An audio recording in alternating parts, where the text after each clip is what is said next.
Hello and welcome to Nana's Crafty Home. My name is Tanya. Today's tutorial is going to show you how to do the lace cluster stitch. I just recently used this stitch for my free crochet pattern. It's called Shades of Pink Infinity Scarf. This pattern is very pretty, very lacy.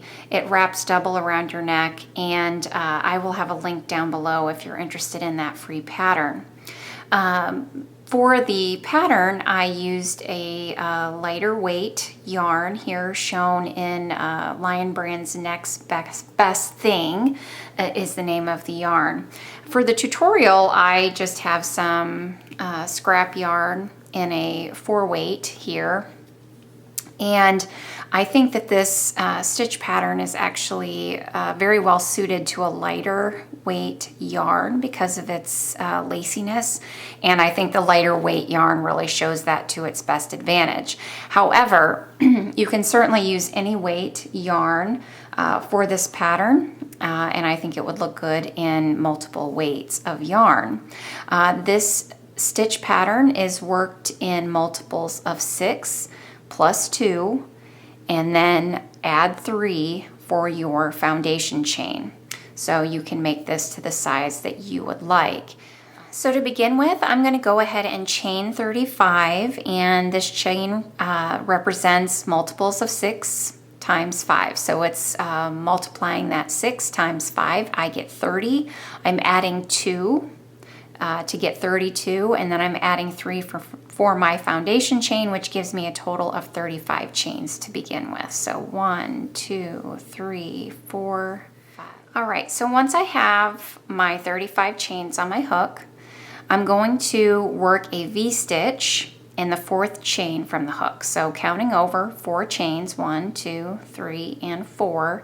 In that 4th chain, I'm going to work a V-stitch, and a V-stitch is a double crochet, chain 2, and a double crochet, all worked in that same chain.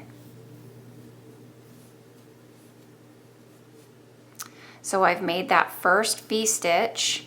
Those skipped chains from the beginning here are going to count as my first stitch. I'm going to skip 2 chains and then work a puff stitch in that next chain. And a puff stitch is yarning over, inserting your hook into the chain as directed, yarning over and pulling up a loop. Pull your loop up just a little bit to a good height, even with your other stitches. Yarning over, insert your hook into the same chain, yarning over and pulling up a loop to the same height. Yarn over, insert your hook into that same chain, yarn over, pull up a loop. I've done that 3 times. I'm going to do that a total of 4 times. So yarn over, insert your hook into the same chain, yarn over, pull up a loop. Now you're going to yarn over and you're going to pull through all of those loops that are on your hook, and to complete the stitch, you will chain 1. So I've completed my first puff stitch. One note I'm going to make about the puff stitch.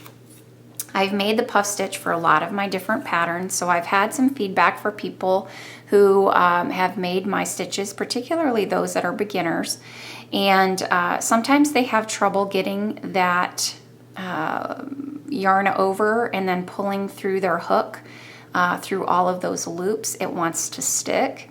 So I would recommend, if you're having trouble with that, change up your hook.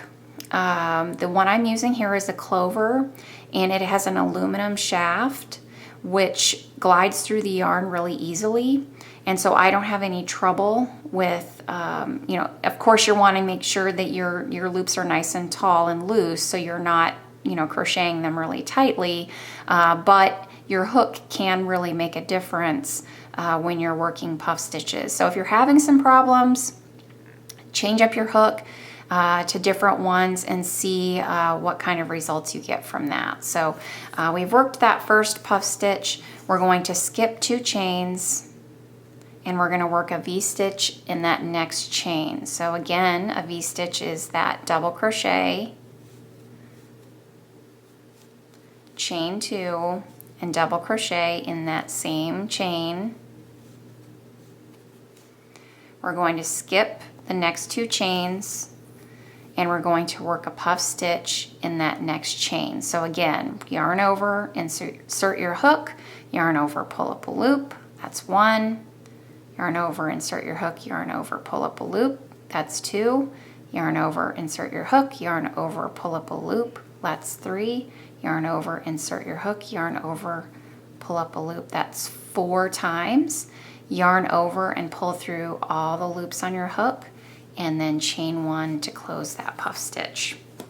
So really, this stitch pattern is a repeat throughout the end of this row of just V-stitch, skip 2, puff stitch, skip 2, V-stitch, skip 2, puff stitch. Another note that I will make is sometimes those chains in particular here can get tight on the other side because of how many loops you're working into that one chain. So just be careful and not miss a chain if these get tight right next to your puff stitches. So repeating that stitch pattern, skip 2 chains, V-stitch in the next chain. And then I'll also show you another little trick here with the puff stitch on this next one that I'm doing. So this is going to be a V-stitch, chain 2, skip 2, and then on this puff stitch, let me show you a trick. If the puff stitch is new to you, you'll notice that I've pulled up this loop, I'm going to yarn over, and I'm going to insert my hook. Well, I've got all this bulk of loops on my hook. When I pull my hook back to insert into that chain, if I'm not holding on to these loops and keeping them in place on my shaft, they want to just wonky all over the place. So what ends up happening is it makes it difficult to keep your loops at a good height and an even height, and it's also difficult to get your hook in there without dropping loops off of your hook. So what I do to help myself is I just hold those in place to the bottom of the shaft of my hook, and like so. So when I move my hook, it glides through, but I have control of those loops that are on the hook. So that way they're not way up here when I'm inserting my hook. They're down a little ways, and I have control over them so I'm not dropping anything. And then I yarn over and pull up a loop, yarn over, pull up a loop. And that helps me to guide that hook and to keep those loops on my hook without a lot of wanting it to drop. And then yarn over and pull through all the loops and then chain. So we're going to skip the next 2. We're going to work a V-stitch in the next chain.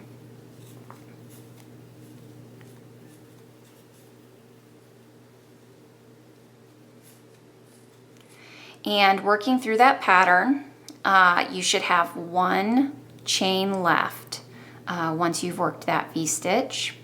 And you're going to work a double crochet in that final chain because you want the end of your row to look the same as the beginning of your row. And remember, the beginning of that row, we skipped those chains, and that counts as your first stitch. So that row is even now. You have a double crochet on the back, on the end of that row, and then those skip chains count as your first stitch at the beginning of your row. So that first row is completed. We're going to turn our work, and we're going to start on row 2. Row 2 is a chain 3, 1, 2, and 3. That does count as your first stitch here and throughout the rest of your pattern, however large you decide to make it. You're going to skip this first double crochet of that V-stitch that you made at the end of that last row, and you're going to work a puff stitch in that chain 2 space between those 2 double crochet posts. So in the middle of that V-stitch, you're going to work a puff stitch. So your puff stitches are going to be a lot easier to work from now on because you have a nice big chain 2 space to work them in. So then pull through and chain. So after you've worked that puff stitch, you're going to skip the next double crochet from that V-stitch of the previous row, and you're going to work a V-stitch in the top of that puff stitch from the previous row. So double crochet, chain 2, and a double crochet in the top of that puff stitch. We're going to skip the next double crochet, work a puff stitch in the middle of that V-stitch from the previous row. And then chain 1 there to finish your stitch. And then in the top of that puff stitch, we're going to work a V-stitch again. And that is your repeat throughout the remainder of your row. You're working a puff stitch in that chain 2 space from your V-stitch from the previous row, and then you're working a V-stitch in the top of every puff stitch. And you're just going to do that to the end. You're going to work a puff stitch in that final V-stitch. And then in the top of that chain 3 from the previous row, you're going to work a double crochet. And then turn your work, and we move on to row 3. Chain 3. We're going to work a V-stitch in the top of that next puff stitch.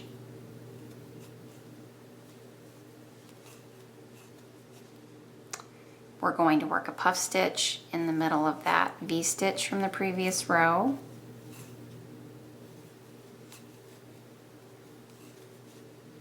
Work a V-stitch in the top of that next puff stitch.